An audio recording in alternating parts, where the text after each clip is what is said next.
Salvador tendrá reelección indefinida, por lo que el actual mandatario Nayib Bukele podría presentarse a un tercer mandato consecutivo y a tantos como decida. Hasta su llegada al poder, la Constitución del país impedía la reelección. Ahora no solo es un hecho, sino que podrá repetirse de manera innumerable. La decisión la tomó la Asamblea Legislativa, de mayoría oficialista, con 57 votos a favor y tan solo 3 en contra. En total, cambiaron 5 artículos de la Carta Magna. También extendieron el mandato para que pase de 5 a 6 años. Eliminaron la segunda vuelta electoral en las presidenciales y decidieron que el actual periodo de Bukele termine 2 años antes de tiempo para que se pueda presentar a las próximas elecciones y unificar así las presidenciales con los comicios legislativos y con los municipales. Aunque hoy Bukele defiende la reelección indefinida, su discurso no siempre fue el mismo y ha cambiado con los años. En su primera campaña de 2019, Bukele tildó como dictadores a Nicolás Maduro, a Daniel Ortega y a Juan Orlando Hernández de Honduras por mantenerse en sus cargos. Dictadores como Maduro en Venezuela, Ortega en Nicaragua y Juan Orlando en Honduras jamás tendrán ninguna legitimidad porque se mantienen en el poder a la fuerza y no respetan la voluntad de sus pueblos. Dictador es dictador, de derecha o de izquierda. En 2024 fue su segunda campaña, gracias a que la Corte Suprema de Justicia se lo permitió. En ese momento, Bukele aclaró que aunque se presentaba de nuevo a las presidenciales, su objetivo no era buscar una reelección indefinida. Actualmente no existe en El Salvador la reelección indefinida ni tampoco la estoy buscando. La norma actual no lo permite y tampoco la figura de un plebiscito o un referéndum para poder modificar eso. Pues bien, ahora eso cambió y con la reelección indefinida sobre la mesa en El Salvador, Bukele dijo que no le importaba que lo llamaran dictador y que prefería eso en vez de permitir la violencia y los homicidios. ¿Saben qué? Me tienen sin cuidado que me llamen dictador.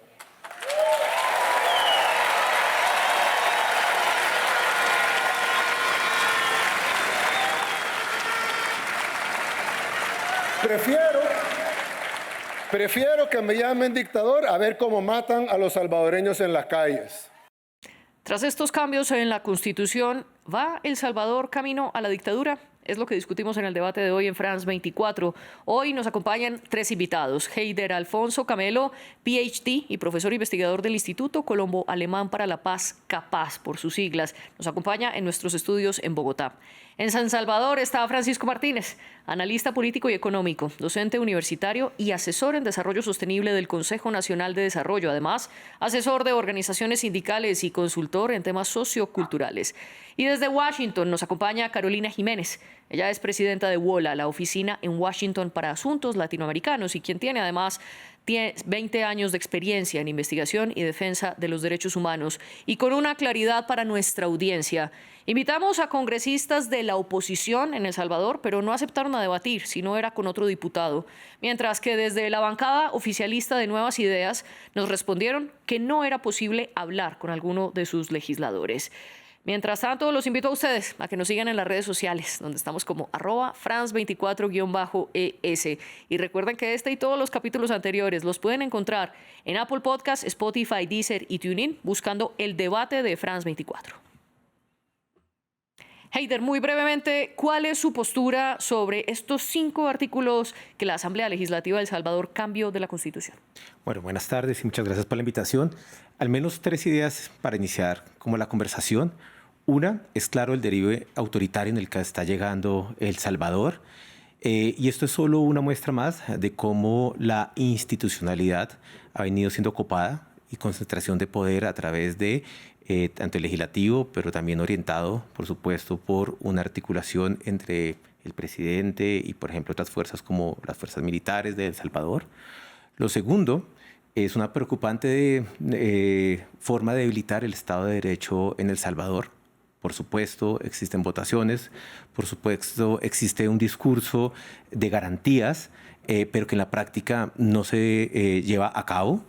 Pero tercero, lo que hace es perpetuar un discurso también de securitización del crimen organizado y de la violencia, que permite una suerte de perpetuación del poder con base en un famoso discurso que ha recorrido América Latina y es la necesidad de salvar al país de amenazas, en este caso internas.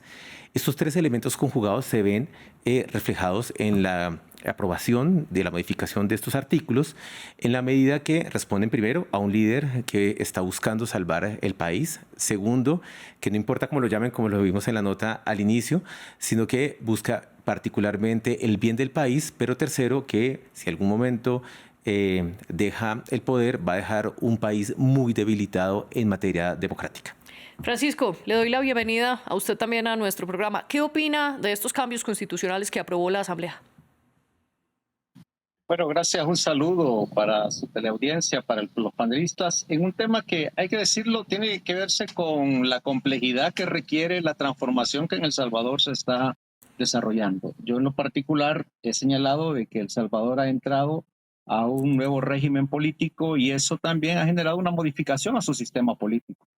Con la llegada del presidente Bukele en 2019, después de vencer todos los obstáculos que le pusieron para que él no fuera candidato, le evitaron tener un partido político, le negaron la posibilidad de hacer una relación con un partido político que estaba inscrito, le quitaron la vida legal y terminó al final lanzándose con un partido que era de la derecha en El Salvador y terminó ganando, derrotando a las dos formaciones históricamente que habían gobernado los últimos 6 periodos en El Salvador, 30 años de su gobierno. El problema de fondo está en que había una situación que necesitaba soluciones. Esa solución, aunque se le quiera buscar teóricamente una respuesta, la verdad es que si no tenía resultados concretos, esto iba a seguir en una situación sin solución de continuidad. El presidente Bukele enfrentó, digamos, el tema a fondo, lo resolvió y ha dado una sensación importante en la ciudadanía recuperando la esperanza. ¿Qué genera eso? Pues genera un respaldo popular. El 85-90% de la población, digamos, da un respaldo a su gestión. Eso anula cualquier, digamos, posibilidad porque ha generado un consenso nacional que le permite tener ese resultado. Y entonces, en función de eso, ¿qué se viene? Un cambio en el sistema político que genera este nuevo régimen político en El Salvador que está prácticamente, como ya se ha estudiado, dominado por un partido que es hegemónico. Ese partido que es hegemónico lleva adelante un proceso de transformaciones en el Estado y en la vida política. El sistema político entonces se ve reformado. Ya lo vimos en materia de diputados, en la reducción de 84 a 60 diputados, haciendo una mejor, digamos, asignación de los escaños legislativos. Ya lo vimos en términos territoriales, cuánto se agruparon los 262 municipios en solamente 44, y lo estamos viendo hoy en la forma en que se genera la alternabilidad del gobierno, quitándole una restricción que estaba planteada en materia de manera no escrita, que era el tema de las reelecciones. Justamente el presidente Bukele optó a este mandato porque se amparó en el artículo 152, ordinal primero de la Constitución, que señalaba las condiciones para que alguien que estaba en el ejercicio de la presidencia pudiera inscribirse para competir por un segundo mandato. No hay en este caso violación al tema de la alternabilidad, no hay en este caso violación a los temas de irrespetar el derecho al soberano, porque la población va a seguir teniendo la decisión de si le vota un mandato nuevo para un periodo distinto. Ahora, yo quiero con esto, cerrar esta parte, decirle... no, disculpe, lo interrumpo solamente un segundo para darle también paso a nuestra tercera panelista. Carolina, bienvenida usted también al debate. ¿Cuál es su postura sobre lo que aprobó la Asamblea Legislativa de El Salvador? Yo creo que los estándares internacionales son bastante claros en esta materia. La reelección indefinida es incompatible con la democracia. Esto lo dice la opinión consultiva del 2021 de la Corte Interamericana de Derechos Humanos. ¿Por qué es incompatible con la democracia? Bueno, porque la alternancia es un pilar de la democracia. No solo la Asamblea de El Salvador, de una manera casi de trámite increíblemente irregular antes de las vacaciones, una cuestión de horas, modifica artículos de la Constitución como si se tratara de hacer un debate del domingo. Vamos a hacer algo rápido aquí antes de irnos a la playa. Es una cosa que es verdaderamente grave. La Constitución es la máxima ley de un país. Una reforma constitucional necesita un debate serio de consulta ciudadana, de consulta a diferentes actores políticos, socioeconómicos. Eso no ocurrió. Entonces empecemos por allí. Bueno, se está tratando de cambiar, como lo decían, un sistema político, ¿no? A cambiar un pilar de la democracia que es la alternabilidad. Y la alternabilidad es necesaria independientemente de si un líder es popular o no, porque la popularidad cambia en el tiempo. Y el problema con la falta de alternabilidad es que los liderazgos, y eso nos lo dice la historia, una vez que se acostumbran a liderar y a concentrar el poder, cuando la popularidad se va, porque también nos dice la historia que cambia en el tiempo, se acostumbran a quedarse en el poder. Y ya es muy difícil luego arrancarles ese poder a pesar de que el pueblo quiere hacer cambios. Entonces a mí me parece tremendamente peligroso el precedente que acaba de sentar El Salvador de que un cambio tan importante se haya aprobado en cuestión de horas y desgraciadamente se pone a El Salvador a la par de países como Nicaragua y como Venezuela, en donde está aprobada la reelección indefinida y donde vemos hay gobiernos sumamente autoritarios como los gobiernos que encabezan Nicolás Maduro en Venezuela y Daniel Ortega en Nicaragua. Francisco, quiero preguntarle sobre este último punto que menciona Carolina. En la defensa de la reelección indefinida, el presidente Bukele dice que el 90% de los países desarrollados tienen este sistema de reelección indefinida y que ahora solo se critica a El Salvador por ser un país pequeño y que esto va en contra de su soberanía. Sin embargo, es falso eso de que el 90% de los países tengan una reelección indefinida. Solo por manejarlo en América Latina, por ejemplo, los únicos países que permiten la reelección indefinida son Venezuela y Nicaragua. Anteriormente a la lista se sumaban Ecuador y Bolivia. En los mandatos de Rafael Correa y Evo Morales se permitió esa reelección indefinida, pero luego tras su salida del poder se renovó el límite de la presidencia. Por ende, en este momento solo Venezuela y Nicaragua lo tienen y ahora El Salvador. Esto está poniendo a la par a Bukele de personas a las que él mismo ha llamado dictador, como lo veíamos a Nicolás Maduro y a Daniel Ortega. Creo que hay una diferencia, dos cosas. Uno, lo que hay que tener en cuenta es que no está en ningún momento en cuestión el elemento de la alternabilidad en el ejercicio del gobierno.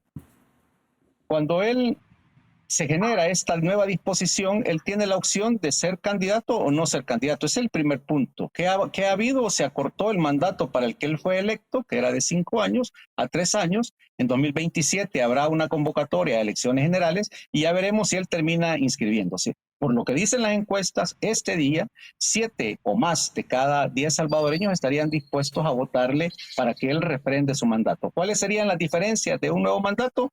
Que ese mandato ya no sería para 5 años, sino para 6. ¿Cuáles son los puntos que le dan ese valor de respaldo? El que le ha cumplido a la población, le ha dado resultados. Y eso va más allá de toda la teorización que desde los libros se hace. Creo que aquí hay que ver la práctica, la realidad. La ciudadanía está complacida con la gestión que él ha hecho. Ahora bien, hay un punto que también es importante tenerlo en cuenta. Después de todo, él va a ser candidato y será la población la que le dará o no el voto para que continúe un periodo más de gobierno. Y si él lo considera después, con esta situación que se ha cambiado en la Constitución, podrá ser candidato otra vez. Pero eso ya no depende de nosotros ni decirlo hoy. Lo que se está quitando es esa restricción. Ahora bien, ¿de qué dependerá? De resultados. Y ahí siempre será la opinión ciudadana la que contará para hacerlo. Creo que estamos generando una situación de deformación en el análisis, comparando una situación en Venezuela y Nicaragua con El Salvador, cuando las cosas son totalmente distintas. Creo que eso no ayuda. Hay que tener en cuenta que en el contexto hay una crisis de la democracia y la crisis de la democracia a nivel global tiene que ver con resultados. Una de las cosas importantes es que hoy el presidente Bukele tiene el respaldo popular, lo que le da legitimidad, ha sido electo en el marco de los sistemas establecidos y ha tenido una competencia. Ahora, ¿por qué la competencia es débil? Porque él es, digamos, la máxima expresión del consenso nacional que le genera un respaldo abrumador. Pelear políticamente contra ese nivel de liderazgo deja a cualquier otro en desventaja. Ahora, ¿eso será eterno? No. dependerá de los resultados, dependerá de la satisfacción ciudadana y dependerá en verdad al final de la decisión que el soberano, que en este caso los salvadoreños, tendrán que tomar. Creo que hay que tener, digamos, en ese sentido, bastante madurez para entender este proceso de cambio. Lo que sí reitero es que El Salvador sí está en el marco de un nuevo régimen político en el cual el presidente Bukele es el líder y alrededor de él se han agrupado diferentes fuerzas sociales, políticas y económicas. Usted dice entonces que no son comparables las situaciones políticas de Venezuela y Nicaragua con las de El Salvador y que son las personas las que deciden. Heider, precisamente para hacerle esta pregunta pongo sobre la mesa una comparación. La reelección indefinida en Venezuela se aprobó en 2008 cuando Hugo Chávez estaba a la cabeza del país y sus palabras explícitas era que si un presidente debe seguir mandando o no era una decisión que tomaba la ciudadanía y sus palabras textuales fueron: el pueblo es el dueño de un país. Es un poco el argumento que está esgrimiendo hoy Bukele, que son las personas las que deben decidir quién sigue en el poder. ¿Para usted esto equipara a Bukele con Hugo Chávez, con Nicolás Maduro, con Daniel Ortega o no hay lugar a la comparación? A ver, yo creo que hay lugar a la comparación, pero también creo que es muy temprano hacerla. Porque creo que, por ejemplo, si uno compara a Venezuela o a Nicaragua, pues llevan muchos años más en esos procesos de construcción autoritaria. Sin embargo, los pasos que está recorriendo Bukele son los mismos pasos que recorrieron al inicio Venezuela y al inicio Nicaragua. Pero también es una cosa muy importante tenerlo en cuenta. El hecho de tener mecanismos que se dicen democráticos en lo formal no significa que en la práctica haya democracia. Y eso es muy importante tenerlo en cuenta, porque no es solo decir que tenemos votaciones, por ejemplo, en cualquier país, sino que las votaciones efectivamente sean competitivas. No es solo decir que hay participación, sino que esa participación sea efectiva. En ese orden de ideas uno puede decir, en Nicaragua también hay elecciones, en Venezuela también existen elecciones, pero la pregunta no es si solo existe la formalidad de los mecanismos, sino que si esos mecanismos efectivamente sirven como mecanismos, perdón la redundancia, para que la ciudadanía pueda expresarse. Y aquí es muy importante tomar en cuenta la idea de la popularidad.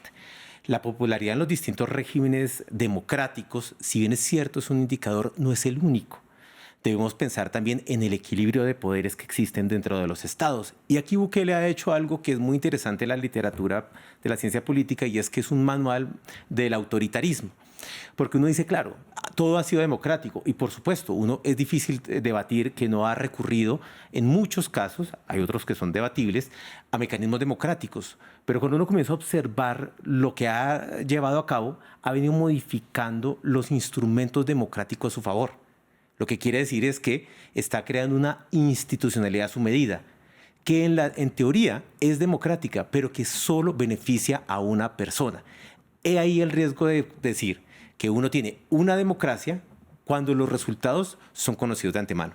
Y aquí el argumento central que esgrime el presidente es precisamente su popularidad. Recordemos que en 2024 fue elegido por el 85% de los electores y es el presidente más popular de toda América Latina. Carolina, ¿se justifica entonces la reelección indefinida teniendo en cuenta que, como lo dice Bukele, es la decisión de los salvadoreños y tendrán la libertad de elegir a quien ellos quieran?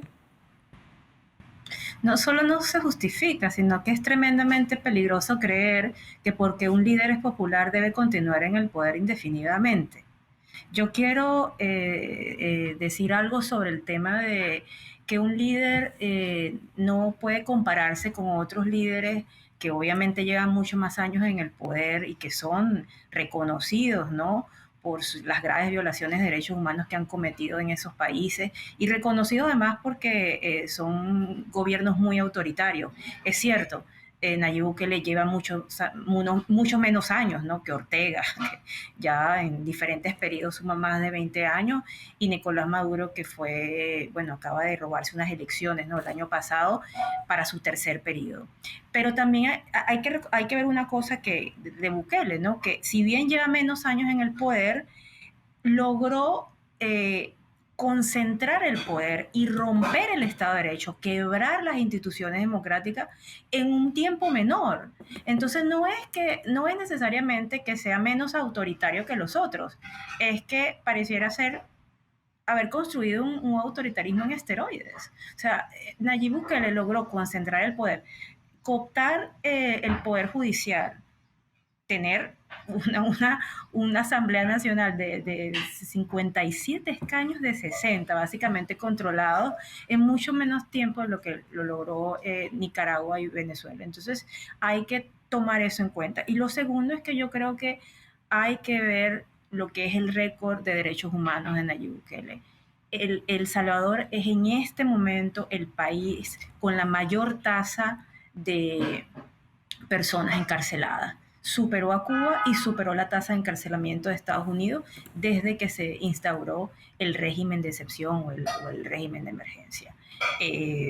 Sí, todos estamos de acuerdo con que había que definitivamente atacar ese gran problema de inseguridad ciudadana en donde muchísimos salvadoreños fueron víctimas de la violencia delincuencial. Pero no hay peor error en un país que sustituir la delincuencia o la violencia delincuencial por la violencia del Estado. Y hoy en día son muy graves las acusaciones que además están demostradas de tortura, de tratos inhumanos, crueles y degradantes, de las muertes en custodia, por las cuales no hay ninguna investigaciones abiertas y que desgraciadamente pareciera estar ocurriendo en impunidad. Entonces, estas graves violaciones de derechos humanos que se están convirtiendo ya en rutina, lo que está sucediendo en el SECOT, y bueno, y desgraciadamente lo que vemos que se sigue repitiendo, se van acumulando y van también constituyéndose en una situación que probablemente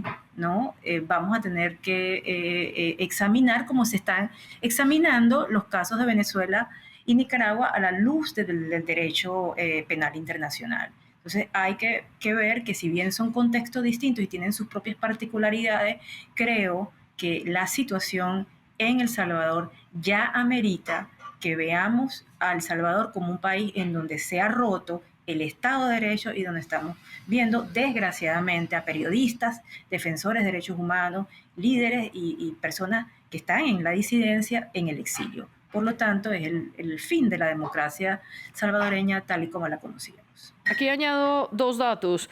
Ortega está en el poder en Nicaragua desde el 2006, Maduro está en la presidencia de Venezuela desde el 2013. Y también a quienes están viendo nuestra señal en video, veíamos las imágenes de cuando Bukele irrumpió con el ejército en la Asamblea Legislativa en febrero de 2020. Él, muy recién llegado también a la presidencia, y amenazó con disolver el Congreso si el legislativo no aprobaba un préstamo para invertir en seguridad pública. Luego, en las elecciones, esa asamblea se vuelve a componer y Nuevas Ideas gana la mayoría, y luego el 3 de mayo del 2021 su primera decisión es disolver y destituir a los magistrados que hacían parte de la Sala Constitucional de la Corte Suprema de Justicia. Esa misma sala es la que luego en septiembre del 2021 le permite a Bukele reelegirse y aspirar a la reelección, que finalmente ganó con ese amplio porcentaje de respaldo popular.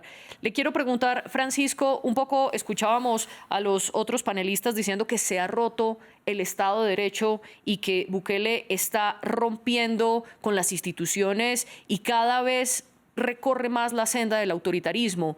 ¿Usted está de acuerdo con eso? Y sobre todo, ¿es un camino más del autoritarismo la reelección indefinida?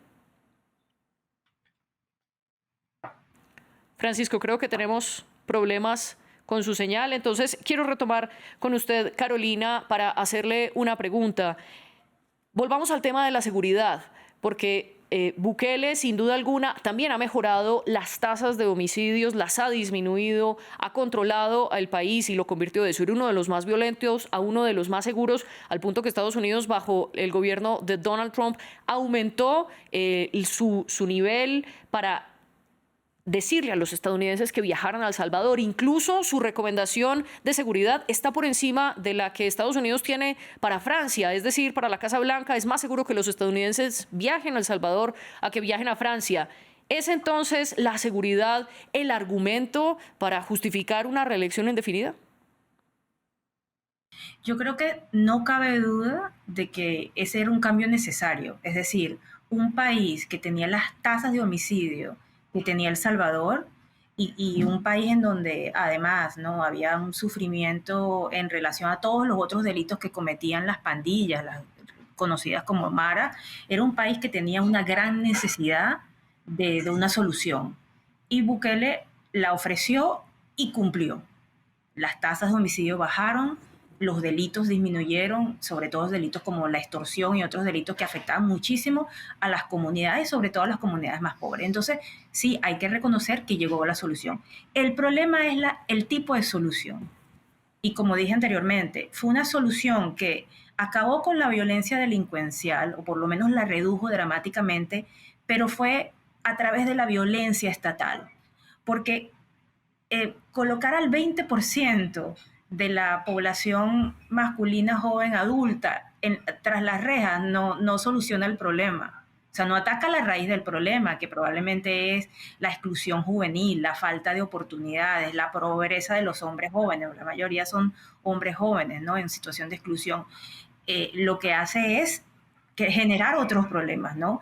Esos hombres jóvenes que hoy en día están tras las rejas, muy probablemente en esas condiciones, además tremendamente inhumanas en las que se encuentran en esas cárceles, se generarán otros tipos de pandillas, se generarán otros tipos de problemas. ¿Qué pasa con los jóvenes que siguen excluidos en los barrios pobres, en las comunidades pobres de El Salvador? Se generarán otros tipos de pandillas allí. Entonces, las raíces del problema no se atacaron. Lo que hubo fue una respuesta absolutamente punitiva para poder disminuir temporalmente, creo, esos índices de homicidio. Entonces, yo lo que creo es que estamos, sí, ante una reducción temporal de esa violencia, pero que estos modelos, también se ha demostrado en otros países, temporalmente reducen la violencia, pero luego se generan otro tipo de violencia porque no atacan la causa del problema. Y desgraciadamente creo que vamos a ver nuevamente otras maneras en las que la violencia resurge, y mientras todo esto sucedió se violaron los derechos humanos de miles de personas. Entonces, no creo que se haya solucionado el problema. No creo que eventualmente El Salvador vaya a poder, ¿no?, ser un país libre de violencia, y creo que en el camino se fueron perdiendo instituciones democráticas que son muy importantes y que van a marcar el futuro del país, porque una vez que los autoritarismos se instalan, y esto lo hemos aprendido muy bien en América Latina, es muy difícil volver a la senda democrática. Entonces, sí, tocará a las y los salvadoreños ver, ¿no?, si pueden volver a la democracia y si pueden tener la oportunidad de elegir libremente.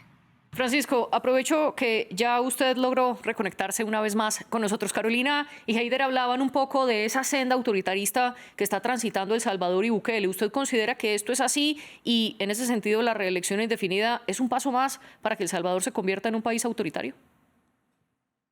No, yo creo que en particular tanto Carolina como el otro colega están generando, a partir de los espantoso que ha resultado ser lo de Nicaragua y Venezuela, haciendo una relación que no tiene razón para el caso de El Salvador. En primer lugar, hasta el momento se han respetado todos los procedimientos institucionales. El presidente Bukele ganó una elección enfrentándose a los obstáculos diversos que le pusieron, derrotó al viejo sistema bipartidista, ha generado una transformación política porque hay que adecuar. Aquellos problemas debían superarse y los ha replanteado haciendo las modificaciones que no son planteadas desde ahora. El tema de adecuar las diputaciones, de reordenar el territorio, estaba planteado desde hace muchos años. Y esto que tiene que ver con el tema de la reelección es un tema que está planteado por la ciudadanía. O sea, él lo que hace, recoge y se pone. Ahora, ¿hay una deriva autoritaria? No, yo creo que más bien hay una recomposición de la visión democrática para el caso de El Salvador, desde la realidad de El Salvador y en función de lo que la gente quiere para construir su proceso democrático. Los que hemos desarrollado diferentes procesos de lucha social entendemos que El Salvador quería su propia democracia desde la perspectiva real de la solución a los problemas. Yo quiero señalar que lo que Carolina plantea es una total mentira. Aquí, en realidad, la gente que se ha ido no es porque se sienta acosada. En realidad se han ido porque perdieron sus empleos. Y creo que ella miente en ese sentido. Ella también miente cuando señala de que hay una situación de violación tremenda a los derechos humanos. Yo le puedo decir que vengo de ser torturado, que pasé la cárcel, que estuve desaparecido, que he visto cómo compañeros míos han caído en esa batalla por la democracia. Le puedo decir lo que es en verdad la violación a los derechos humanos. Creo que hay que salir de la ideologización de los derechos humanos y verlos en el contexto de los países. Creo que esa relación honesta sería clave para poder ponderar adecuadamente lo que es la valoración de los derechos para los ciudadanos. Y cierro con esto, en esta valoración. Creo que es necesario que reflexionemos sobre la realidad de las cosas en función de los procesos que cada país tiene, porque si no vamos a estar a base de preconceptos condenando, queriendo condicionar la realidad de los países. Creo que en el caso de El Salvador está avanzando en el marco de redefinir su sistema político, ha planteado ya una situación que no era, digamos, lo común a partir del territorio. Y quiero señalar que en 2014 y 2015 la Corte Suprema de Justicia emitió 3 resoluciones. Una relativa al señalamiento de las pandillas como organizaciones terroristas, y ahí categorizó una serie de elementos que hacía un perfil de lo que es un pandillero. 2, señaló la responsabilidad del Estado en cuanto a su participación con la expulsión de los territorios de miles de salvadoreños, cerca de 500,000. De los territorios a partir de la acción de las pandillas. Y 3, le señaló al Estado la necesidad de tomar cartas en el asunto por el hacinamiento carcelario. Creo que hay que ver las medidas que el presidente está tomando en el marco de esas resoluciones que se desoyeron desde 2014-2015 y que este presidente las puso en función de su plan control territorial. Primero, por supuesto que enfrentando directamente a los criminales terroristas, y eso llevó a esta situación en donde cerca de 87,000 personas vinculadas a las pandillas han sido capturadas. Pero parece que Carolina lo que quisiera es que esta gente siguiera cometiendo las atrocidades que en El Salvador los ciudadanos sufrían diariamente. Carolina, ya le voy a dar el poder de la réplica, pero antes muy brevemente le quiero preguntar a Heider sobre un punto que menciona Francisco. Él dice que El Salvador tiene un nuevo sistema político, que hay una recomposición de la visión de lo que es la democracia, ajustándolo al país. ¿Cuál es su opinión? Yo opino que los relativismos son muy peligrosos. Es decir, los relativismos, si bien es cierto, los estados tienen la capacidad y la necesidad de definir sus metas y la manera a través de la cual se componen, el relativismo, por ejemplo, en el marco de los derechos humanos, la democracia es muy, muy peligroso. ¿Qué quiere decir esos relativismos? Y es, una violación de derechos humanos no es relativa. Una violación de derechos humanos existe y están unas convenciones que hay que respetar. Y no es si es más bueno o más malo para un país o para otro. La democracia funciona no de manera relativa. La democracia funciona porque hay unos contrapesos. Y es muy interesante lo que dice Francisco, porque Francisco cae en los relativismos en el sentido de decir la democracia, pero es la democracia salvadoreña. Es decir, Salvador tiene una democracia particular que no le aplica a todos los conceptos de democracia que conocemos en el mundo occidental. Existe una forma de derechos humanos, es decir, que El Salvador tiene una forma de protección de derechos humanos diferente a la que existe, por ejemplo, en el continente a través del Sistema Interamericano de Derechos Humanos. Y yo creo que esos relativismos son los que se prestan para argumentar las flagrantes violaciones de derechos humanos, que por supuesto no es ni bola, ha sido el Sistema Interamericano de Derechos Humanos, ha sido Human Rights Watch, ha sido Amnistía Internacional, que se han expresado en materia de violaciones de derechos humanos. Entonces yo creo que el gran mensaje es como que estos discursos relativistas lo que hacen es erosionar mucho más los controles que se puedan generar. Por ejemplo, y solo para terminar acá este punto, ¿por qué no hay denuncias? Porque está muy restringido el espacio de la opinión pública en El Salvador cuando no son discursos oficiales. Y eso genera que no se pueda hacer unas vedurías claras en relación a muchos procesos que están llevándose a cabo en el país en este momento. Carolina, y muy brevemente, Francisco dice que varios de sus puntos son mentiras. ¿Cuál es su respuesta? Y también para que responda a la pregunta con la que iniciamos este programa. ¿Para usted El Salvador va camino a una dictadura?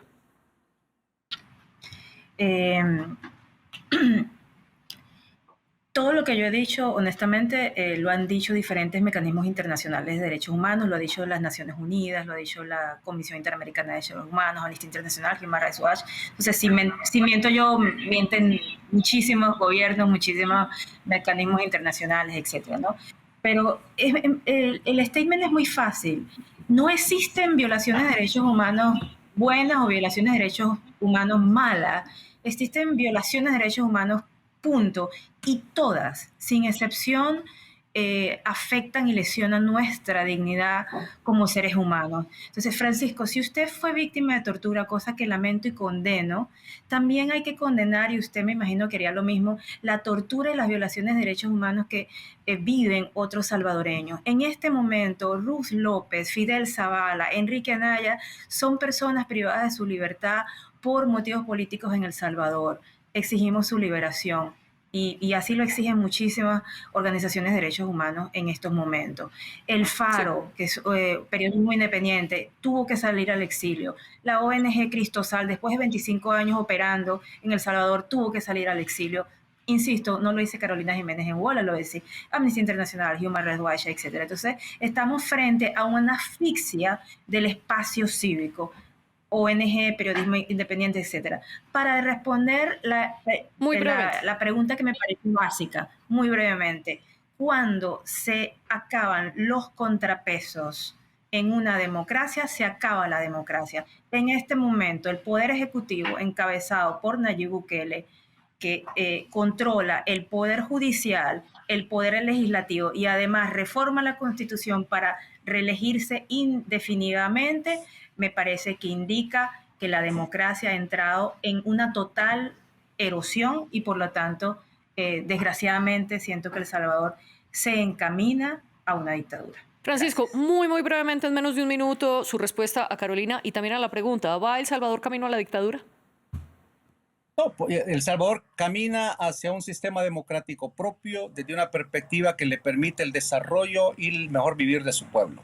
Creo que Carolina se equivoca porque ella habla de democracia pensando desde la aristocracia. Ese es un tema grave. Habla de los derechos humanos olvidando que en El Salvador se convirtió en la capital del crimen porque quienes mandaban eran los pandilleros, los que tenían el control del 85% de los territorios. Y creo que en ese sentido hay que hacer una relectura del país. Ruth López, Anaya, no están presos por ideas políticas, están presos porque se les acusa de delitos vinculados a corrupción. Creo que el proceso lo dirá. La mayoría de procesados por pandillas les han seguido los debidos procesos que hubo que adecuar en los marcos legales para poder ser más efectivo en este proceso.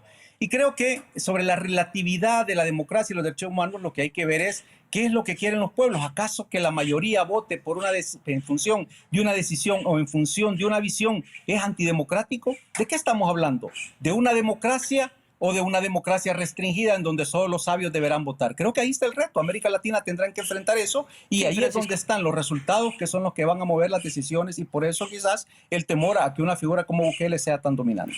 Lastimosamente nos quedamos sin tiempo. A nuestros invitados, muchas gracias. Este programa estuvo bajo el jefe de edición Andrés Doncel y la jefe de invitados Tania Herrera. Ustedes sigan con nosotros.